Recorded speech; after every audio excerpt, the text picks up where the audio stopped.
Hello, Jay here. I wanted to do a really quick, simple DIY for the beginner on how to change shocks on a Jeep Wrangler TJ. And this will work for probably any of the older Jeep models, including Grand Cherokee and Cherokee. So, appreciate you tuning in, and let's take a quick look. So, the Skyjacker 7000 Hydro comes with everything that you see here. And I probably need to let you know. So if you do this, and you got to get the Jeep done, it comes with this red bushing here, and this metal tube, which seats against the mount in the bottom of the front of the shocks,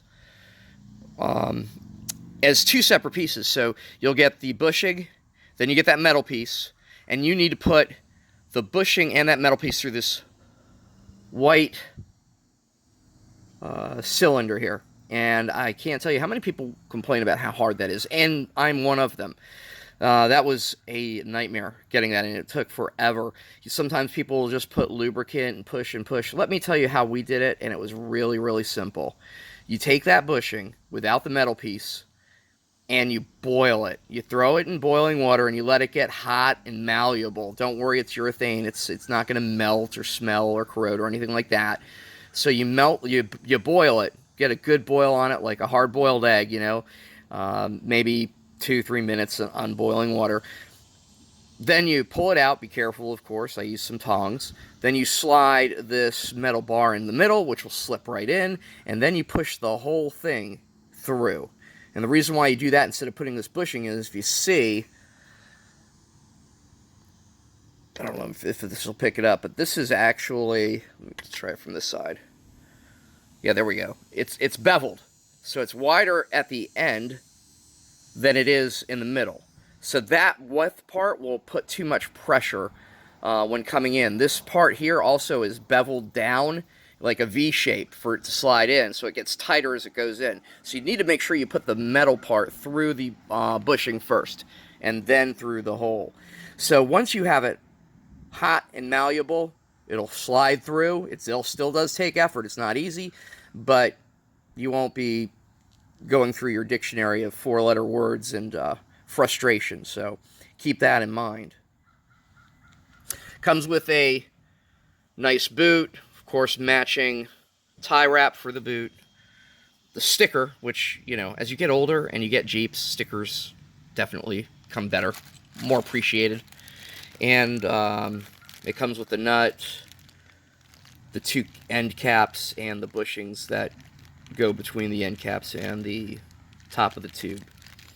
So, anyways, that's what you get. Let's go ahead and do the install. I'll start off with the removal of the old shock.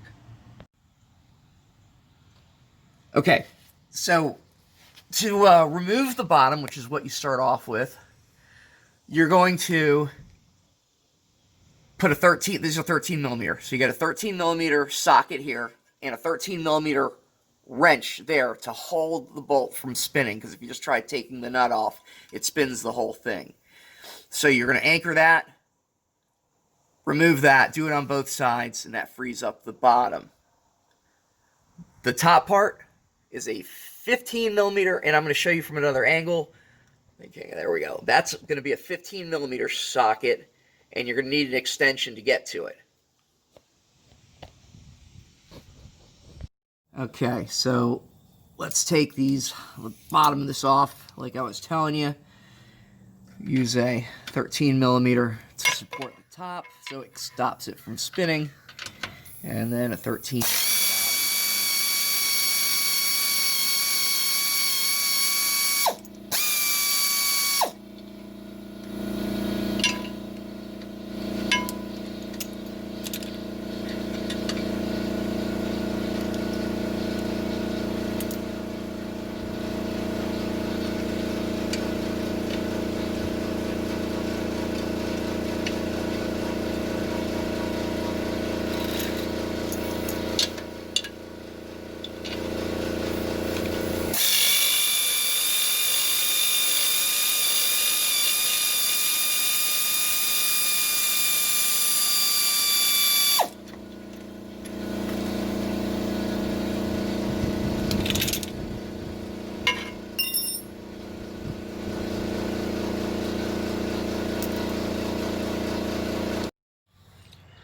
Alright, so unfortunately I started to show you on this side of the Jeep. On the other side it's a little bit easier, but on this side you'll have to remove the collector box here.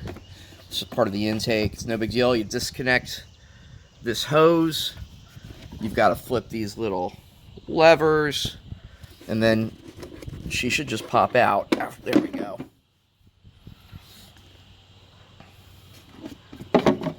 See, the top of the shock will be located underneath. So we move the air filter out. And there we go. One screw here. One screw here. So we'll get those two removed, and we'll show you from there. So these little guys here are 8mm.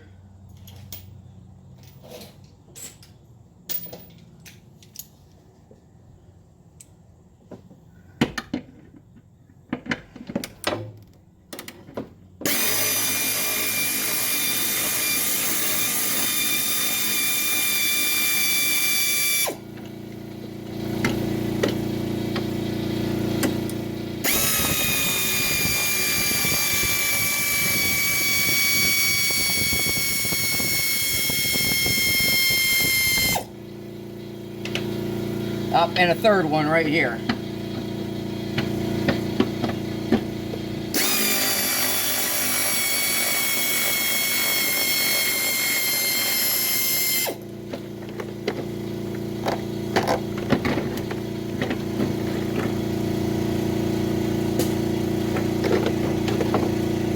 Perfect. And this is what we're looking for. Access to the top nut on that shock.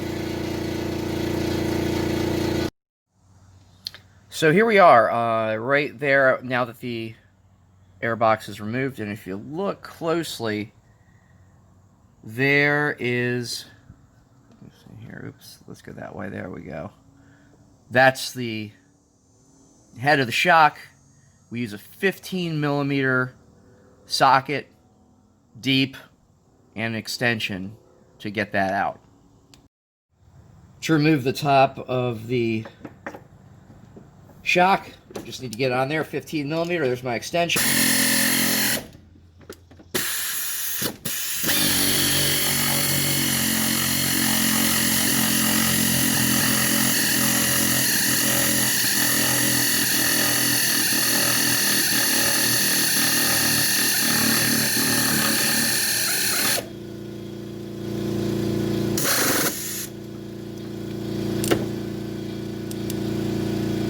The other thing is you got to grab the top of the shock, or else it'll all spin. The tube will spin inside of the shock and you won't get anywhere, which is what I was just demonstrating, so you guys learn from that.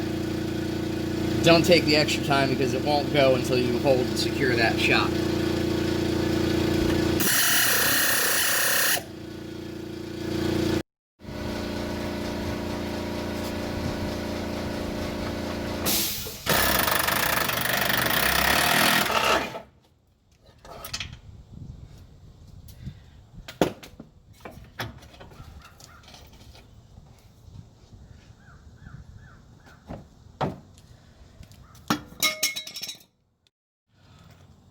Alright, you guys, you're probably wondering why I put the nuts back on the bolts here, or maybe you didn't.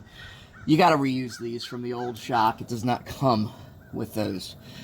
And all you're going to do is you're going to take the new shock and set it inside, just like the old one was done. You want to make sure those metal pieces are lined up nicely. There we go. And remember, these are 13mm. So you've got to get your wrench and your ratchet. Okay, now remember, we're reusing the nut and the bolt. So put your bolts into the holes first, slide them through.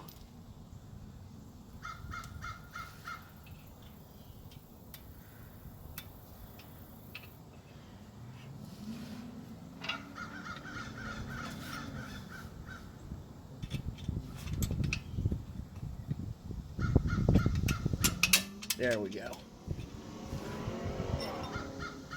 You're going to secure the top again. Get them started before you use any type of impact or not impact, but a ratchet. You don't want to cross thread these things.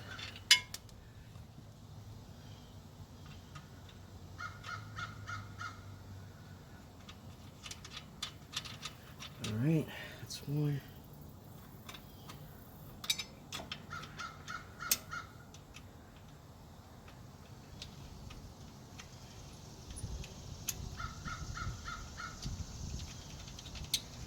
And that's two. And the rest is cake here.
Okay, so these bushings have two sides. You've got the side with a little bit of a raised nipple there and a flat side. And you've got these washers that go on there. The way it works is there's a hole at the top of that bracket, the mount, that the nipple rests, oh, here we go, the nipple rests onto.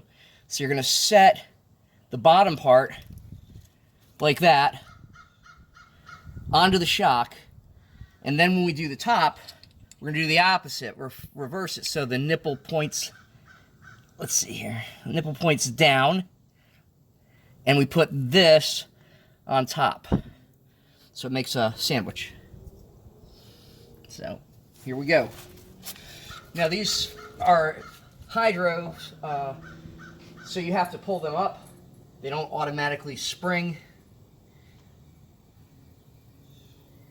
And once you get them up enough, put on your boot.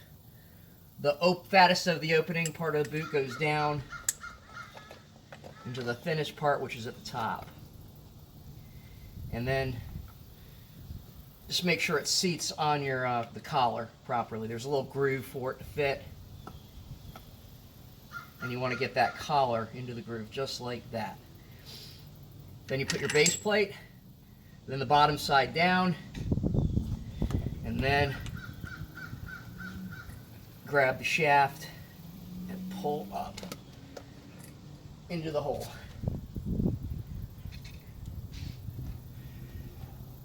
Oops. There we go. And that slips over the bottom.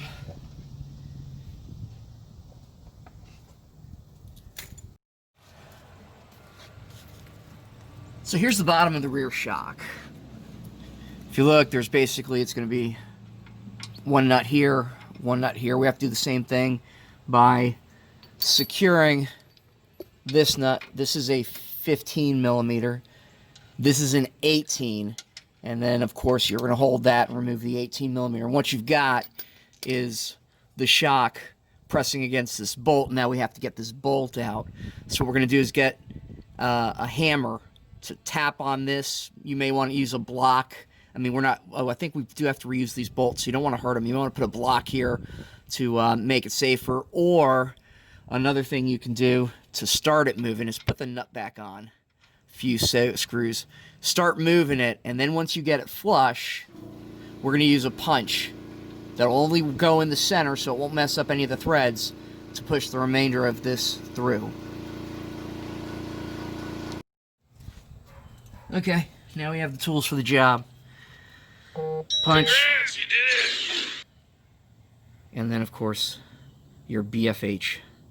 Big freaking hammer. So the first we're going to do is we're going to start moving this nut back here. There we go. Let's see if it'll... Yeah, it's still got a lot of tension on it.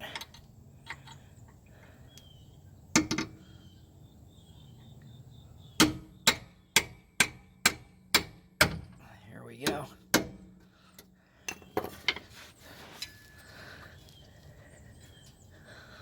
Okay, so the weight of this shock, because what's holding it is the shock is actually holding this up. The actual axle is able to come down now. So what I'm going to do is get a jack, put it here to lift the axle up and release the tension from this bolt. Okay, so here we go. Trying to relieve tension off of that bolt. And if you see, there we go, it's easing up. And we can just pull that through. Yeah, nice and easy.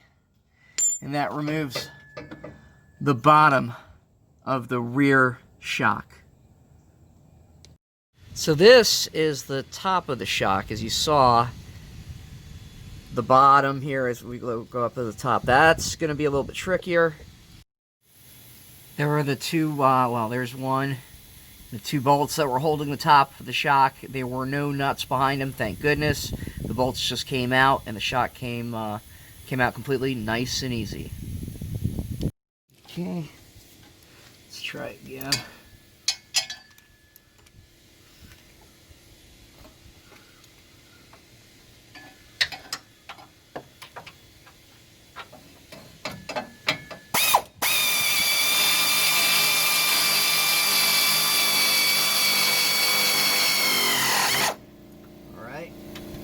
Done.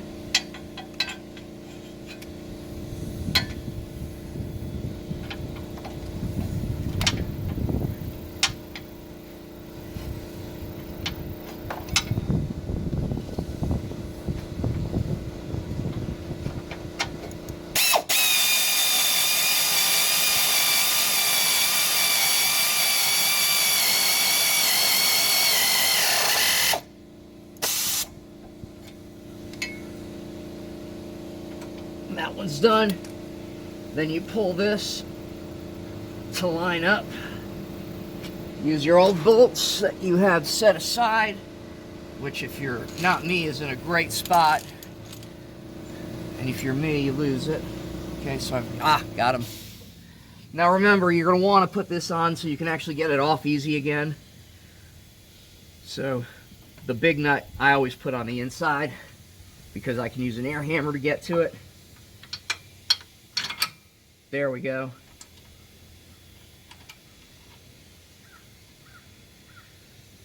Bingo.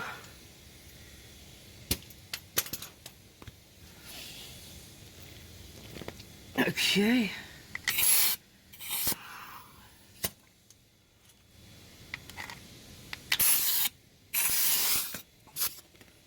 Now, that 15mm socket right here, and a ratchet. Set them to tighten. There we go. Tighten. Tighten.